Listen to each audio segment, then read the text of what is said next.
pas de panique, je ne vais pas éteindre votre flambeau tout de suite. On va se dire les vraies choses. Quand on regarde les réseaux sociaux, l'entrepreneuriat ressemble à une plage de sable fin, un cocktail à la main avec des revenus passifs qui tombent pendant qu'on dort. Laissez-moi vous donner le vrai script. L'entrepreneuriat, ce n'est pas une promenade de santé, c'est Koh-Lanta. Sauf qu'il n'y a pas de caméra, pas de collet d'immunité caché derrière un arbre et les moustiques sont remplacés par les charges administratives.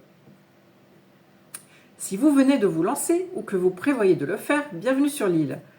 Aujourd'hui, on va voir pourquoi 90% des nouveaux aventuriers se font éliminer dès les premiers conseils et comment monter un camp assez solide pour rester le dernier sur les poteaux. Analysons un peu la vie de votre tribu. L'épreuve de confort, c'est la recherche de votre toute première cliente. Vous y mettez toute votre énergie, vous courez partout, vous gagnez l'épreuve. C'est l'euphorie, vous avez enfin un peu de budget. La ration de riz, c'est la gestion de votre trésorerie. Beaucoup de débutants fêtent leur première vente en s'achetant des gadgets ou des formations inutiles, oubliant qu'il va falloir tenir tout l'hiver sur cette seule ligne de chiffre d'affaires. Le conseil de fin de mois. À la fin des 30 jours, ce ne sont pas vos coéquipiers qui votent contre vous, c'est votre compte en banque. Si vous avez dépensé plus que vous n'avez encaissé, la sentence est irrévocable. Retour au salariat. On ne gagne pas ce jeu en faisant des stratégies mielleuses sur les réseaux. On le gagne en apprenant à survivre avec méthode. La plus grande erreur des futurs entrepreneurs, c'est de vouloir faire de la stratégie haut de gamme alors qu'ils ne savent même pas faire du feu. Ils passent 3 semaines à choisir la couleur d'un logo au lieu de poser des fondations. Quand je me suis lancé en octobre 2024, j'ai tout de suite compris qu'une cabane en paille s'effondre à la première tempête.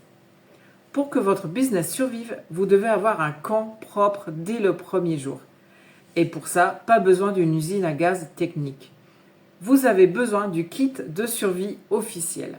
Un outil pour capturer vos premiers emails et héberger vos offres sans vous ruiner. System.io. Ensuite, d'un outil pour gérer votre comptabilité proprement et éviter de vous faire dévorer par l'administration fiscale, par exemple Indy. Si vous démarrez avec ces 2 piliers, vous êtes déjà plus armé que la moitié des personnes qui débarquent sur le marché. Sortir du mode survie pour passer dans une posture de vraie dirigeante, ça demande de la rigueur. Vous devez être authentique dans votre message pour attirer vos premières clientes, mais vous devez être une machine carrée dans votre back-office. Si vous vous lancez en pensant que vous allez bricoler en attendant de voir si ça marche, vous avez déjà un peu le pied sur le bateau du retour. L'entrepreneuriat demande d'avoir des épaules solides.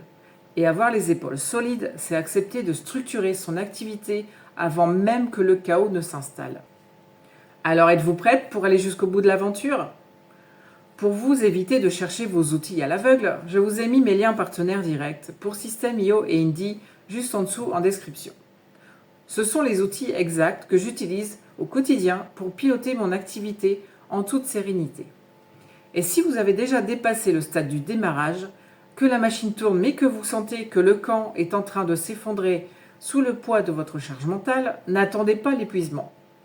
J'accompagne les entrepreneurs pendant 3 mois pour structurer leur organisation, leur marketing digital et leurs finances. Je ne prends que 1 à 3 clientes en simultané. Cliquez sur le lien en description pour réserver votre diagnostic structure de 30 minutes offert sur mon Calendly. On fait le bilan de votre camp sans filtre. Abonnez-vous pour ne pas rater les prochains conseils de survie. Moins de tutos, plus de techniques, on se retrouve sur l'agenda.